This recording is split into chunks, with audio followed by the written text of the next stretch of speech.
Okay, I'm using two telescopes, refractor telescopes. One of them is a classic Japanese, which is famous for being excellent. Model T705, I think it is, yeah, HOC F13. And this is a Chinese telescope, Evostar, Skywatcher Evostar, and 90mm. So that is 3 inch, and this one is yeah, 3.5 inch. The difference between them is that I tested with the first with the finder scope. In the finder scope I could see chromatic aberration badly in this one, no matter what I did. In this one, even with the widest possible eyepiece 26mm image, you could clearly see the two equatorial bands of Jupiter.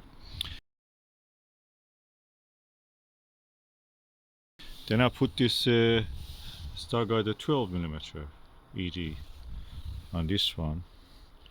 I could barely see after a lot of fidgeting and thing. Barely could see two equatorial belts. The contrast was not good. The lens of this, of course, is not blackened the edge of it. Maybe one of the reasons. Another thing is that I removed the eye lens of the objective lens of this and actually cleaned it. It was dirty. So maybe I didn't put the spacers correctly. That's another possible scenario. Or is it just like that? With this one, 12mm Starguider, pure image quality. 12mm Starguider, amazing. Black velvety background sky. The Jupiter belt, you can see two easy equatorial belts. The satellites, Galilean satellites, the moons of Jupiter, turn into disks, tiny disks, and then you can see beside the two equatorial belts, you can see more details gradually on the Jupiter. So this is a Chinese technology, and this is Japanese technology of around 50 years ago. This is 10 years ago, Chinese technology. I must say that China has taken over in optics from Japan in that sense, if it is in these two samples. Japanese maybe are now doing high-end Takahashi expensive stuff because they have a very old population. They have to, pay a heavy price for all this, maintaining and keeping up the elderly. So the products are very expensive. The Chinese are a young nation, a new superpower, economic giant, and they are really going in leaps and bounds. I remember in 1980s, early 1980s, 97 and 9, China were buying, the libraries of them were buying all the American Journal of Science, 19th century, 18th century stuff, up to the 20th century, just loading up their libraries with the books. And now you see after 30 years, 32 years, you see the result of it. China is a superpower. It has taken over. Everything on this telescope you see, including the mount, is made in China.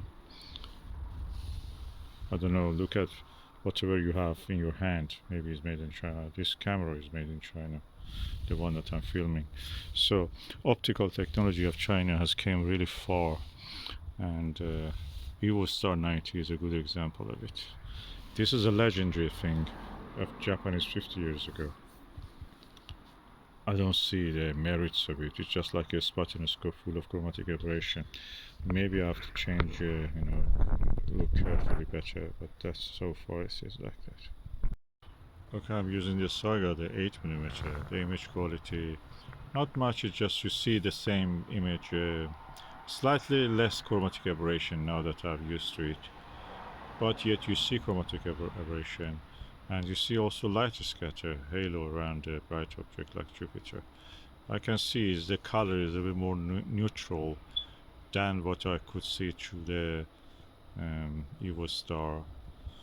But generally, details are not as much, the contrast is not as much.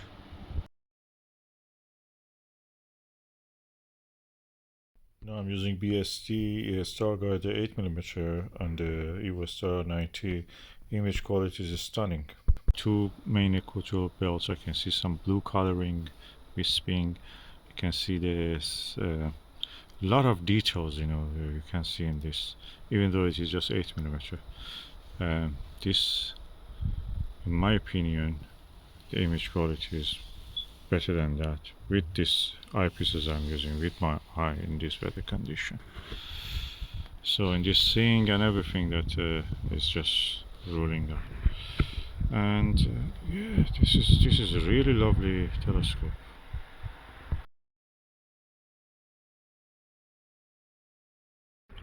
Wow, this is unbelievable. This is the Prinz optic model 660, and the aperture is 76.2, focal length 1250. Image is color free, no chromatic aberration. The details are amazing. Oh my god, can I believe that? That's the one. That's the one. This is the legend. This is the best. I'm using the 8mm Starguider. Oh, my jaw dropped. That's amazing. Jaw dropping image. I could see with the 26mm Celestron Plössl, lots of details on the Jupiter. And when I changed to this, the image popped.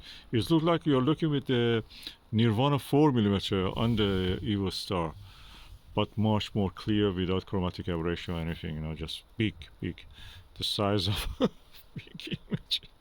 I cannot believe this. This is the one. This is the telescope. It's f17. No false color. Let me just go for 5mm just to see what we have to happen. SLV, Vixen SLV.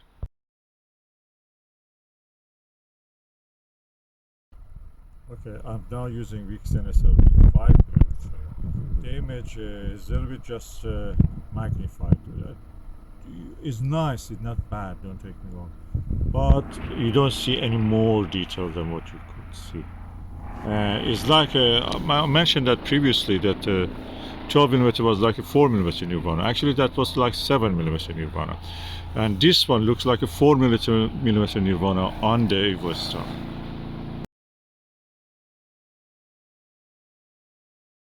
I'm now using Vixen SLV 6mm. There is a 6 written, 6, and the image is the lowest you can see. Actually, is good details on it. I think the 8mm or 7mm probably is optimal. Let me use the Takashi 7.5 LE on this. Okay, Takashi LE 7.5mm. I wonder if I prefer this over the 8mm or 8mm Starguider over this. Let me just immediately change to that.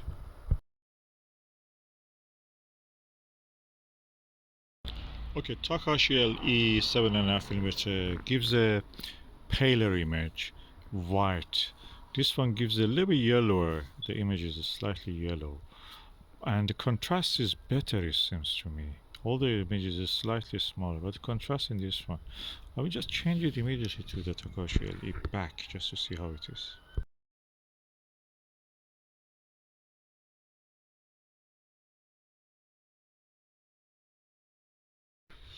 Okay, now I'm looking back with the Takashi again on this vintage telescope. Focal ratio of 17, f ratio. What I can say is that this image is contrast is a tad better than the tiny epsilon, better than the Starguider. Of course, this comes at a price. This is almost 4 or 5 times the price of the Takashi, or 3 times, 3 to 4 times. Yeah, that's more realistic. Starguider is good. I prefer that one, but this is a little bit whiter, and image you can say that you can see a little bit more detail. slightly, not much. It's not big difference. I can live with both of them. They're good. Either of them also is good. Now my judgment about this telescope. If you want to have a cheap telescope with achromatic qualities, a classic telescope, vintage telescope, will deliver that for you. 6 centimeter or 7 centimeter or 2-inch, 2.5-inch to 3-inch will be good for you if you want to observe things like stars, double stars, or planets or moon. That's perfect for you. You will have a cheap telescope with the qualities of a achromatic telescope, which may cost you 10-20 times more. So if you see something like this, that is good. The coating probably doesn't exist at all on this, and the dew shield is not very extended. I mean, the coating technology was not that much developed. These coating technologies come since the Soviet bloc collapsed, and all the technology of them from the East Germany and Russia was transferred to the West, and we have now all this coating since the 1980s. Wonderful things that they discovered, and now we use them in our products. So if you want an achromatic quality in a cheap package, this kind of telescopes, vintage telescopes, including this one, are excellent for that. And also the light, they're small, relatively, this is long of course. For observing Jupiter, they're perfect, and Saturn of course. And yeah, 8mm Starguider will take you anywhere you want, and it's really nice for planetary observation and moon. The Takahashi, of course, you have to have, you can afford it, that's good also. Practically, this telescope is has a quality of a achromatic telescope. Is a achromat, is like probably we should call it Fraunhofer telescope, achromat with color-free, aberration-free qualities. Oh, it's ridiculously beautiful image with this Takashi or with this Starguider. This telescope is amazing. It's such a tiny 3-inch and it gives all that.